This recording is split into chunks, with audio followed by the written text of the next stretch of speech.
Hello students, welcome to EPG Pathshala. I am Tanushree Shahadas Gupta, Professor and Associate Dean in S.N. Bose National Center for Basic Sciences in Kolkata. I belong to the Department of Condensed Matter Physics and Material Science. I am also the coordinator of the Thematic Unit of Excellence on Computational Material Science set up within S.N. Bose Center. In this lecture, we will discuss applications of Hartree and Hartree-Fock theories, which has been covered in two previous lectures. We will consider for this purpose the free electron gas model. Free electron gas is a collection of electrons moving in zero external field. Even if there may be source that should produce a constant potential so that the derivative is zero. Note that we will be considering interacting free electron gas as opposed to the non-interacting free electron gas, in which one neglects the electron-electron repulsion as done in Sommerfeld model. In interacting free electron gas, one takes into account the effect of electron-electron repulsion.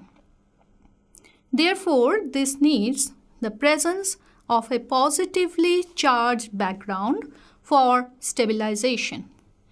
This positive charge distribution, however, should be uniform so that it gives rise to a constant potential. This model is also popularly known as Galium model. The modern-day density functional theory, to be discussed later, makes use of the properties of the homogeneous interacting electron gas, and thus it will be useful to have on hand some analytical results of Hartree and Hartree-Fock theories applied to this model. This is also a good model to describe alkali metals like sodium. As we will see, Hartree theory fails completely for the total energy, though it gives reasonable estimate of the Fermi energy for the free electron model. Hartree theory does not even provide binding. On the other hand, one gets a negative binding energy by Hartree-Fock theory. Hartree-Fock theory, on the other hand, gives the value of the density of states of the free electron model at Fermi level to be zero. This is a wrong result. It also fails in describing the magnetism.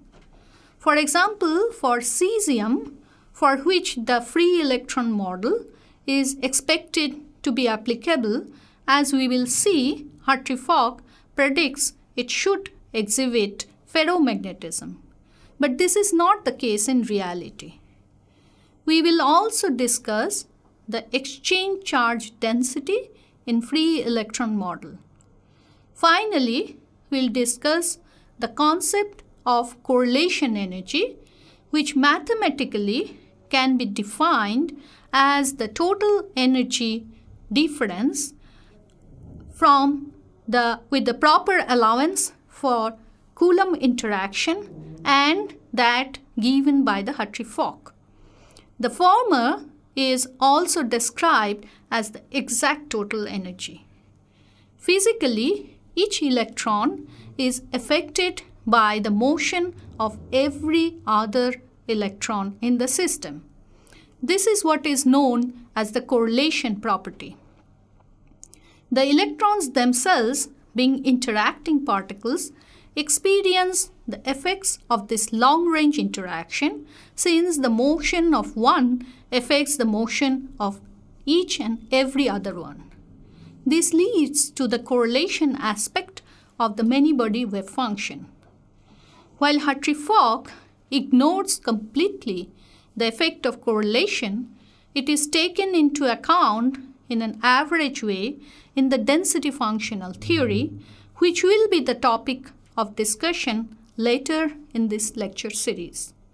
We will now move on to the details of the mathematical steps that will be required in the application of Hartree and Hartree-Fock theory to the free electron model. The plan for today's lecture are the following.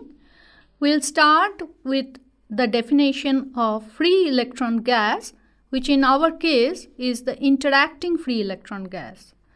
We'll then discuss the application of Hartree theory to the interacting free electron gas.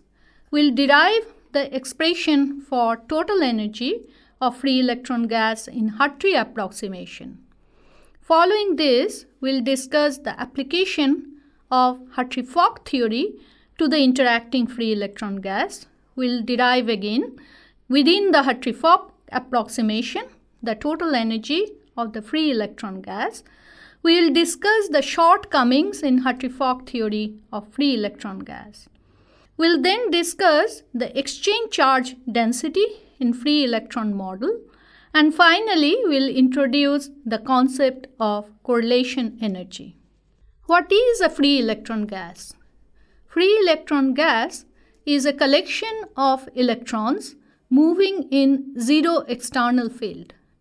Even if there may be source that should produce a constant potential so that the derivative is zero. We can have two different electron models. Firstly is the non-interacting free electron gas.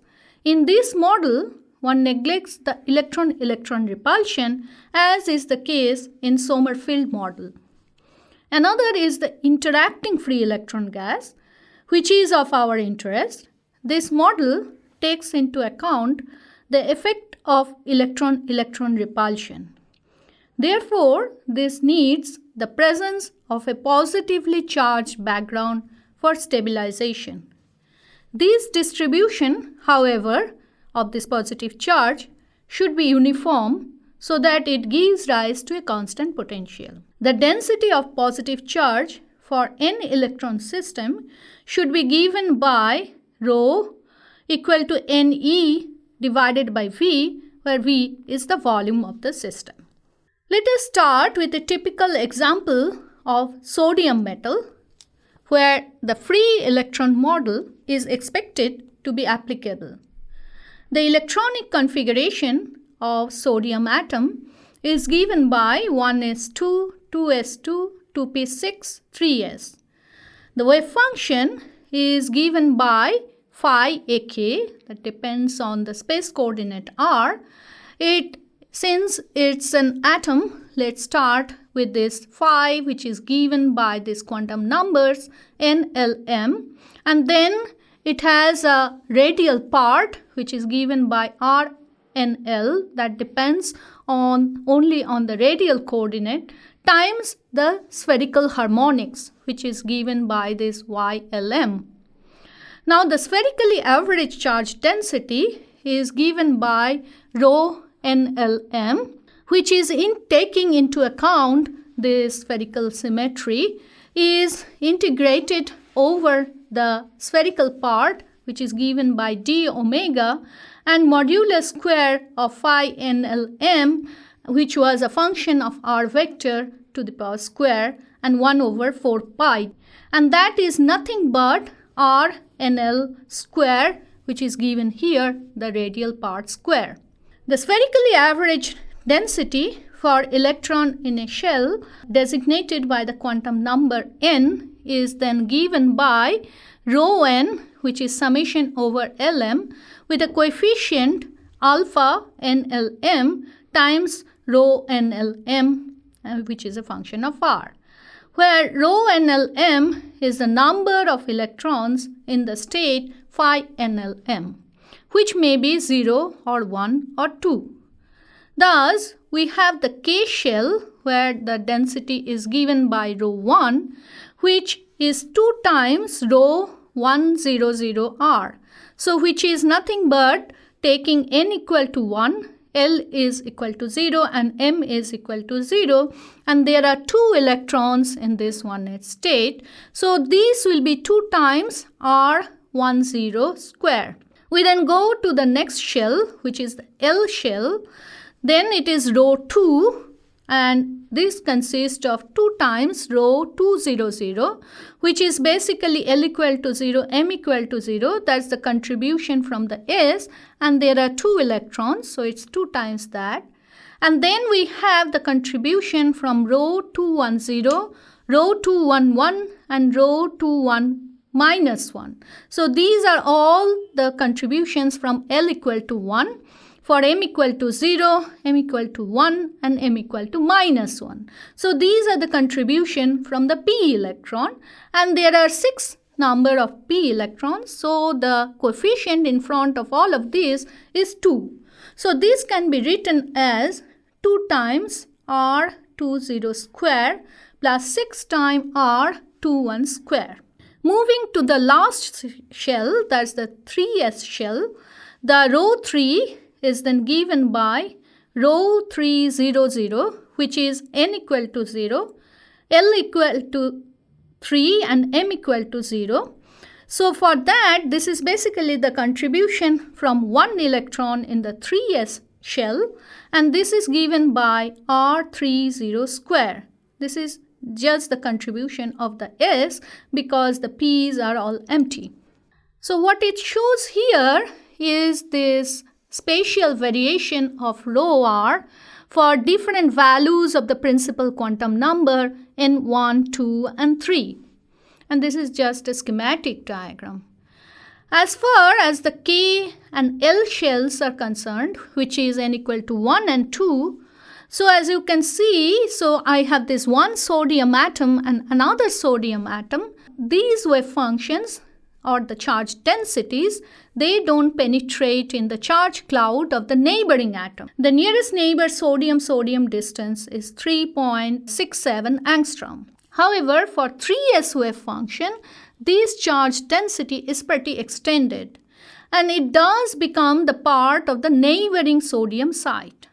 So this electron, which is in the outermost shell, is loosely attached to the parent electron, and eventually it is detached and remains in the interatomic space, in the space between 2 sodium atoms. Thus, we can define 2 types of electrons. First is the core electrons, which in this example is n equal to 1 and n equal to 2. So these electrons together with nucleus forms the ion core. The second kind, the valence electron, which is in this case is this n equal to 3, this 3s electron. These electrons take part in the conduction forming free electron gas. For electrons forming free electron gas, that's the valence electron, one can write the corresponding Schrödinger equation, which is given by minus h cut square divided by 2m delta square plus Vr times psi r equal to epsilon psi r. Now the potential V has 2 parts. One is V1, another is V2, where the V1 is the potential due to ion core and V2 is the potential due to interaction with other electrons. The variation of V1, which is the potential due to ion core, between 2 sodium atoms, which is sitting at site A and site B, as will be next discussed at length in the next slide, this variation is shown here. So for R tending towards 0, when I am close to this ionic site of the sodium atom, this V1, which we call as a V10, is given by minus Z times A square divided by R, where Z is the atomic number. Now when the R is very large, is going to infinity, then the variation of this V10 is minus eta times E square by R, where this eta is the ionicity. This V10 is the ionic potential of the individual sodium atom, so the sodium atom which is either at site A or B. Now, as we have seen in the previous slide, which shows the distance dependence of this V10 for 2 neighboring sodium atoms at site A and B, the resultant potential, which is the combination of V10 at site A and site B, this V1, which is the resultant, is nearly flat in the region in between A and B, that's the two atom centers. The nearest neighbor distance is then larger than the extent of the individual ionic potential well, which is given by V10. In this case, the valence electron spends most of the time in the flat part of the potential V1. As a result, the free electron theory may be applied. This is the situation which is satisfied for alkali metals. Let us now move on to the discussion of application of Hartree theory to interacting free electron gas. The single particle equation in Hartree method is given by this following expression.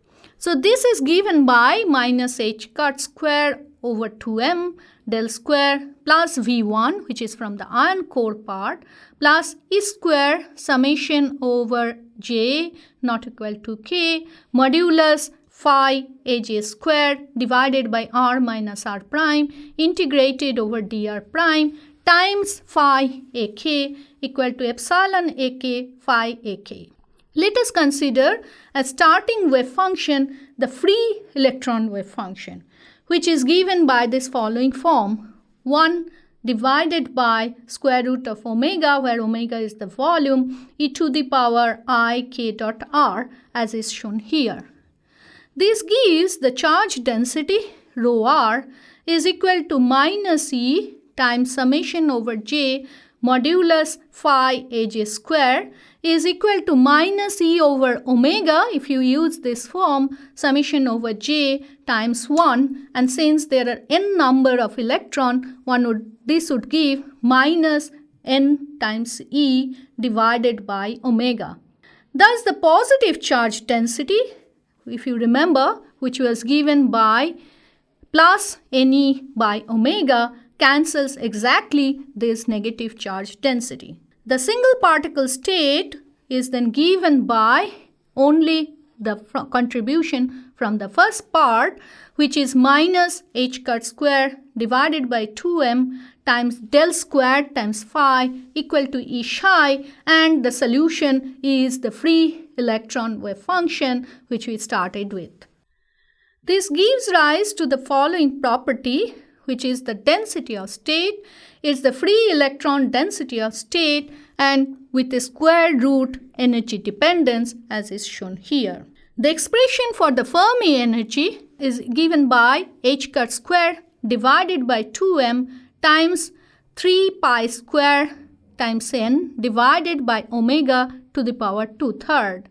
And one can rewrite it in terms of Rs, where Rs is the radius of average volume available to each electron, which is given by the formula 4/3 pi Rs cube, that's the spherical volume available to each of the electron, times n by omega is equal to 1. From there, one can have an expression of Rs in terms of n by omega. For sodium metal, the value of this Rs, which depends on this density, which is given by n by omega, is 3.97 atomic unit. And putting that value here, one then gets the expression for the Fermi energy for sodium metal as 3.2 electron volt.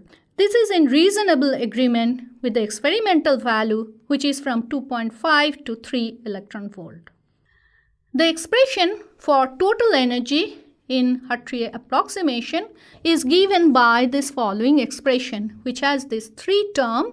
The first term being summation over I epsilon Ai, the second term being given by minus a square by 2 summation over ij with I not equal to j integral modulus aj square times modulus phi ai square divided by R1 minus R2 integrated over R1 R2, and the last term, which is the contribution from the nuclear term, which is given by Z square times E square divided by capital RA minus capital RB, where capital R denotes the coordinates of this nuclei. For the free electron gas model, this gives rise to substituting the plane wave form for this phi. This gives rise to this following expression for these three different terms in the total energy. In this above, we assume that there are equal number of spin up and spin down states, and in the second term in the summation we don't have any longer this hash sign, which actually means that I is not equal to j. This can be omitted since it is a large system of delocalized electrons. This gives rise to the expression for total energy as is given here. And after a few lines of mathematics, which is shown here because the second and the third term basically cancel each other as we have discussed already, and then putting the value of the summation over k by substituting it by the corresponding integral because k is a continuous variable, and then after a few lines with this including this expression for this Fermi energy, one can actually write it as 2.2 times Rs square and in unit of Rydberg. However, we find the sign of this is positive. So this is positive energy. Thus, one cannot get binding of the system because to get the binding, the total energy should be negative. The system is thus unstable. Therefore, Hartree theory fails for the total energy, though it gives reasonable estimate of the Fermi energy for the free electron model. We next discuss the application of Hartree-Fock theory to interacting free electron gas. The single particle equation in Hartree-Fock method is given by this following expression, which is minus h cut square by 2m del square plus V1, the contribution from the ionic term, plus the contribution, the Hartree contribution, which is square summation over j integral phi aj square divided by r minus r prime integrated over dr prime. And then the fourth term, which is basically the contribution from the exchange, which is given by minus a square summation over j, where the summation over j's are over the electrons having spin parallel to that of the I, and given by integral phi star aj times phi ai times phi aj divided by r minus r prime times phi ai, and the whole thing multiplied by phi ai equal to epsilon ai phi ai. As in the case of the Hartree theory, we take the plane wave as the starting functions for phi. So what are the initial guess for phi? We started with the plane wave. And as we have seen before while discussing the application of Hartree theory to the plane wave case, we also find in this case similarly the second and the third term they cancel because we have this positive background and this negative background of equal density. And the fourth term, which is given here, is given by this following expression where instead of phi's we have now used their plane wave form. And after a few lines of mathematics, this is given by minus 4 pi e square divided by omega equal to summation over k prime 1 over k minus k prime modulus square. We then have this equation, the Schrödinger equation, which is given by minus h cut square 2m delta square plus the contribution from the exchange part, which we call as Vx, times phi k equal to epsilon k phi k. This we can write as minus h cut square divided by 2m del square times phi k is equal to epsilon k, taking this Vx in the right hand side minus Vx times phi k. This we can redefine as a new energy which is given by epsilon prime. Solution of this above is again a plane wave but with a shifted energy which is given by epsilon k equal to epsilon prime k plus Vxk.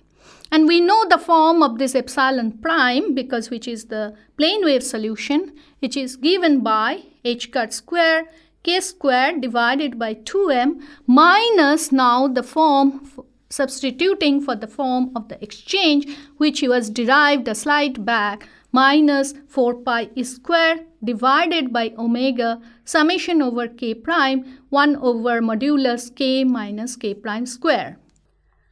We can work out the following expression for Vx, which we start with this expression which was derived a slide back, and then we replace this summation over k prime by the corresponding integration which is given by omega over 4 pi cube integral dk prime, and then we can basically have the integration over the radial part of the k and its angular part, the theta and the phi, and then after a few lines of mathematics one can actually derive this expression of Vx in terms of k and kf, the kf being the corresponding Fermi wave vector. Note this second term shown here, it diverges by ordinary calculation. One needs to take kf outside and then expand in this logarithmic term. We thus have the final expression for this energy dispersion, epsilon of k, which is the contribution from this epsilon prime, that's h cut square, k square by 2m, and then the contribution of Vx, which is given here. We note that the expression in previous slide is a spherically symmetric function containing only the magnitude of k.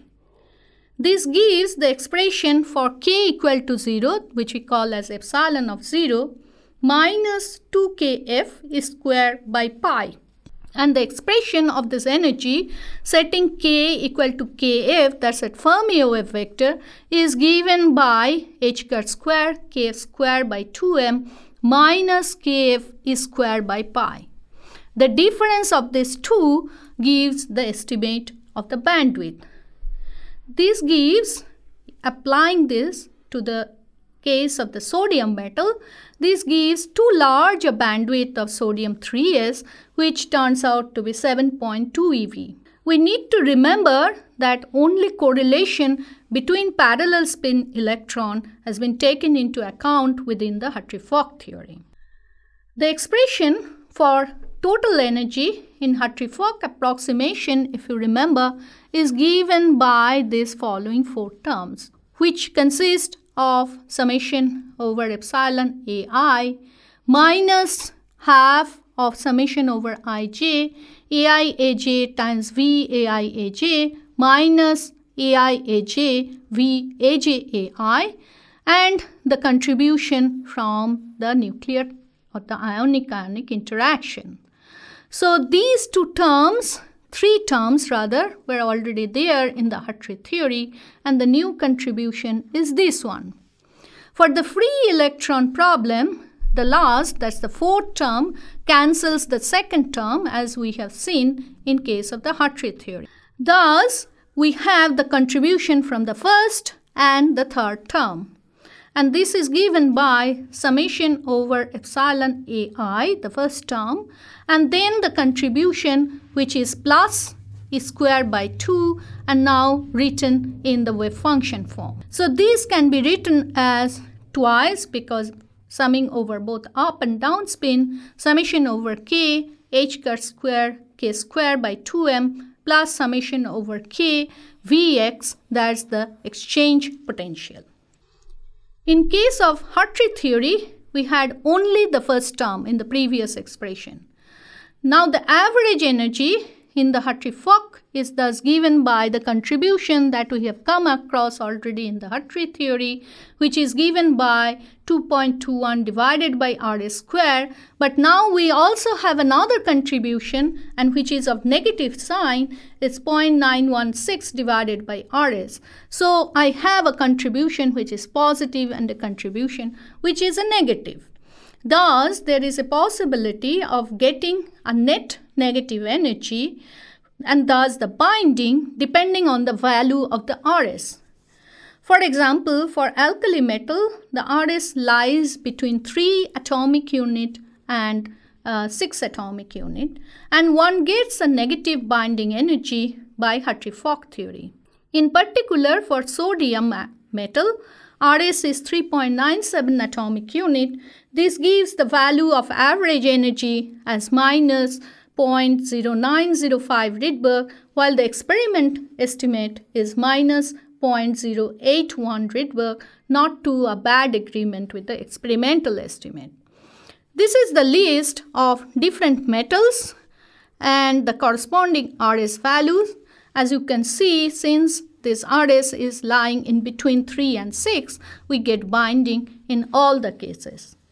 Let us now discuss the shortcomings in the Hartree-Fock theory of free electron gas.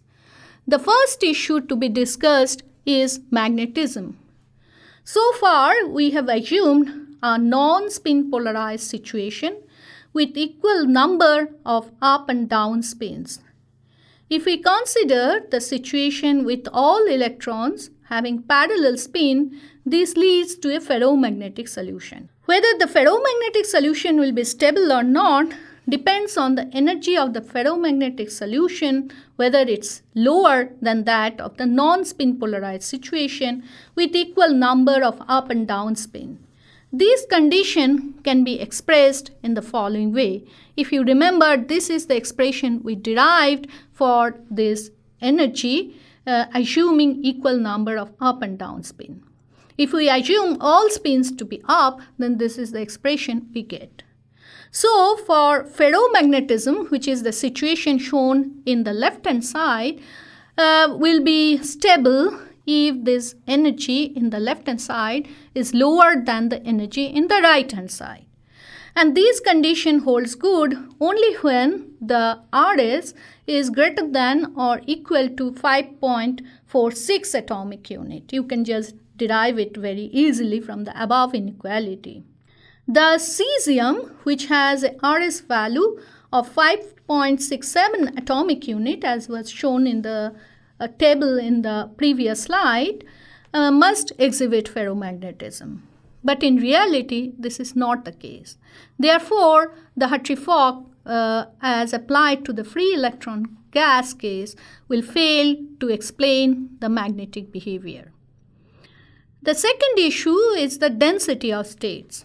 Hartree-Fock gives the value of the density of states of the free electron model at the Fermi level to be 0, while as discussed before, a non-zero value is obtained in case of the Hartree theory.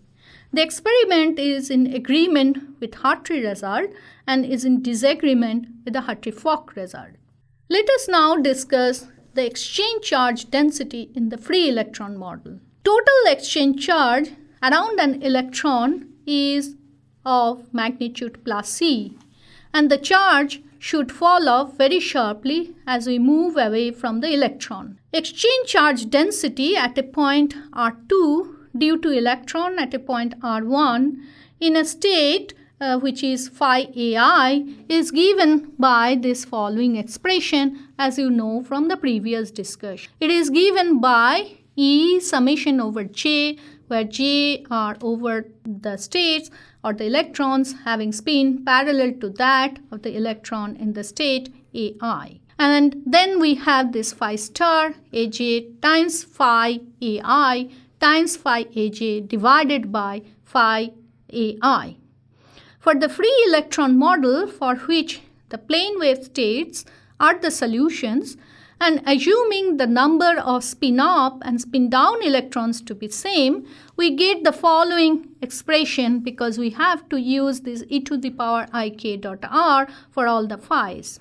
And a few lines of mathematics basically gives us this following expression, which is shown here. Expanding the above for small value of R1 minus R2 and taking the limit that modulus R1 minus R2 tending to 0, we get this following expression, which is nothing but Ne divided by 2 omega.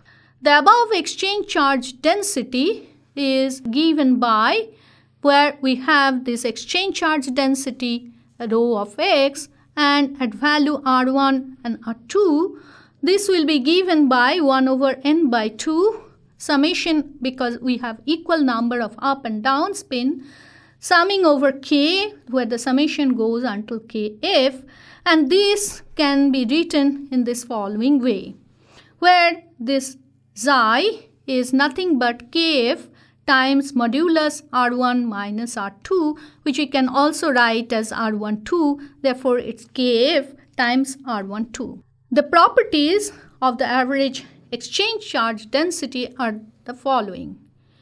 Firstly, it is a real quantity. It is symmetric about the position R1. If we interchange R1 and R2, it remains invariable. And we have, when R1 is equal to R2, this modulus R1 minus R2 tending towards 0, as we have shown before, it is given by Ne divided by 2 omega. If we have this R12, which is R1 minus R2, at a value of Rs, this is already 0.42 times Ne divided by 2 omega. If we make this distance 2 times Rs, this is 2 into 10 to the power minus 2 times Ne divided by 2 omega. The exchange charge density, as you can see, thus falls off very, very sharply. The net parallel electron density is given by the contribution from this uniform background, which is minus Ne divided by 2 omega, plus the contribution from the exchange, which is given by epsilon x, that depends on this separation between R1 and R2, that's R12. So one can write it at minus Ne divided by 2 omega times f, and which is a function of xi. Xi was defined a slide ago. At xi equal to 0, that's when the R12 tends to 0, phi of xi will be 0. And at xi infinity, that's an asymptotic limit, f of xi will be 1. There is therefore the cancellation of the real charge by the exchange charge, forming a depletion of charge known as Fermi hole or the exchange hole. We next discuss the concept of correlation energy. Correlation energy is the difference between the total energy obtained with proper allowance for Coulomb interactions and the Hartree-Fock total energy. In Hartree-Fock theory, the effect of correlation is introduced by assuming antisymmetric nature of wave function, but not the actual Coulomb interaction leading to the difference. Within the free electron model, which as we discussed, is applicable for alkali metals, the expression for correlation energy, considering an interpolation between the low density and high density limit, is given by this following expression, which is minus 0.88 times rho to the power 1/3 divided by 0.62 plus 7.8 times rho to the power 1/3. This is also known as the famous 1/3 law. To summarize, in this lecture, we discussed the application of Hartree and Hartree-Fock method to interacting free electron gas problem. We compared the advantages and disadvantages of the Hartree and Hartree-Fock method in the context of free electron gas. Finally, we discussed the concept of correlation energy. Thank you for your attention.